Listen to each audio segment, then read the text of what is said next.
আসসালামু আলাইকুম। আশা করি সবাই ভালো আছেন, সুস্থ আছেন। তবে আমরা এই মুহূর্তে কোথায় রয়েছি বাংলার সেই ঐতিহ্যবাহী খাবারের হট স্পট, যেখানে পুরান ঢাকার নাজিরা বাজারে। আজকে হচ্ছে আমরা হাজি বিরিয়ানি নিয়ে ঘোটাঘুটি করব। বেসিক্যালি হাজি বিরিয়ানির রহস্য উদ্ঘাটন করব। হাজি বিরিয়ানিতে কী ধরনের স্পাইস ইউজ করে, কেন এত বিখ্যাত, আর কেন এত বেশি খাওয়া যায়, খাইলেও মনে হয় যে স্বাদ মেটে না, এরকম একটা ব্যাপার স্যাপার। তো আমরা গেট থেকে ঢুকতেই হচ্ছে হাতের ডান পাশে হচ্ছে বড় হান্ডি নিয়ে তারা বসে, আর সেই হান্ডি থেকে হচ্ছে তারা পার্সেল দেয় হচ্ছে আপনার ইয়াতে, কি বলে ওটাকে, ওই কাঁঠাল পাতার একটা বাটির মতো দেখতেই পাচ্ছেন, সেটাতে। আর হচ্ছে আপনার এভাবে। আর তবে আমি একটা জিনিস যেটা খাওয়ার আগে যেটা বুঝতে পারতেছি, যে খুব সুন্দর একটা ফ্লেভার আছে। ফ্লেভারটা অনেকটা কাঁচামরিচে একটা ফ্লেভার পাচ্ছিলাম। আর যেটা দেখছিলাম সেটা হচ্ছে অনেক পরিমাণে মিট রয়েছে, ছোট ছোট টুকরা, অনেকটা আপনার তেহেরির মতো। বাট আপনার হচ্ছে এটার অনেক বেশি তেল মশলা বা অনেক বেশি চর্বি এমন কিছু না, খুব লাইট একটা বিরিয়ানি দেখে মনে হচ্ছে।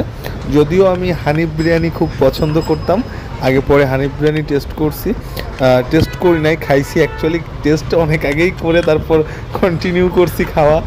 বেসিক্যালি আমি আসছিলামও হানিফ বিরিয়ানি খাওয়ার জন্য, তো চিন্তা করলাম যে হাজি বিরিয়ানির এত হাইপ বা এত পছন্দ করে বাংলাদেশের মানুষ হাজি বিরিয়ানি, যাই আজকে একটু হাজি বিরিয়ানি টেস্ট করে দেখতে পারি যে কী অবস্থা।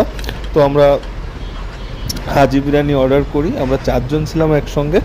আর সবথেকে বড় ব্যাপার হচ্ছে এখন হচ্ছে রাত 12টা 30 মিনিট। আমরা আসলাম নাজিরা বাজারে, দেখে মনে হচ্ছিল মাত্র সন্ধ্যা হয়েছে। দেখতে পাচ্ছেন প্রচুর পরিমাণে মাংস আছে, মিট আছে, ছোট ছোট মাটন পিসেসগুলা। আর সবথেকে বড় ব্যাপার, মাটন পিসেসগুলো খুবই সফট আর খুবই আমাদের শেফদের বাসায় যেটা বলে টেন্ডারাইজ। দেখতে পাচ্ছেন পিসগুলো খুবই সুন্দর, ছোট ছোট, আর অনেক বেশি মাংস রয়েছে। রাইসগুলো খুবই ঝরঝরা, মানে আপনার মানে একটার সঙ্গে একটা লেগে যায়নি এমনটা।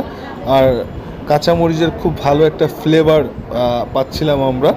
আর সাধারণত বিরিয়ানিতে যে ব্যাপারটা থাকে, এটা হচ্ছে ইন্ডিয়ান ফুড। রাইসগুলো দেখতে পাচ্ছেন ইন্ডিয়ান ফুডে খুব বেশি অ্যারোমেটিক স্পাইস ইউজ করা হয়, যেমন কার্ডামম, সিনামম, তারপর হচ্ছে আপনার বে লিভ, নাটমিট, মানে জয়ফল, জয়ত্রী, এই জিনিসগুলো ইউজ করা হয়। এবং গোলাপ জল, কেওড়া জল ইউজ করা হয়। যে ঘি, অনেক বেশি ঘি ইউজ করা হয়। বিরিয়ানি মানেই হচ্ছে তেল চর্বির একটা ব্যাপার স্যাপার থাকবে, কিন্তু এখানে এসে আমি যেটা দেখতে পেলাম, এটা খুব কম মশলা ইউজ করছে, যার ফলে অনেক বেশি খাওয়া যায়। মানে একটু খাওয়ার পরে গাল মেরে আসে, বা খাইতে ইচ্ছা লাগে না, বা পেট ভরে যায়, বা এরকম একটা ব্যাপার সেটা হয় না, অনেক বেশি খাওয়া যায়। আর হচ্ছে আপনার কি বলে, ওই যে অনেক বেশি মশলা, তেল চর্বি, এবং হেলদি। ডেফিনেটলি তেল চর্বি না থাকলে হেলদি আর বিরিয়ানি অনেকেই খান না, যে আপনার কি বলে অনেক বেশি তেল চর্বি মশলা, ঠিক আছে, গ্যাস হয়ে যায় এর জন্য। কিন্তু এটা একদমই সেরকম ছিল না, খুব কম মশলাদায়ক ছিল। দেন আপনার তেল চর্বিও অনেক বেশি, চুপচুপা তেল এরকমটা না, মিটের পরিমাণ অনেক বেশি ছিল রাইসের থেকে। দেন আপনি দেখতেই পাচ্ছেন যে প্রচুর পরিমাণে মাংস, প্রচুর মাংস। তো এটাই আমি বোঝাতে যাচ্ছিলাম। আর হচ্ছে অনেক বেশি মশলাদার না, যেটা স্বাস্থ্যের জন্য খুবই ভালো।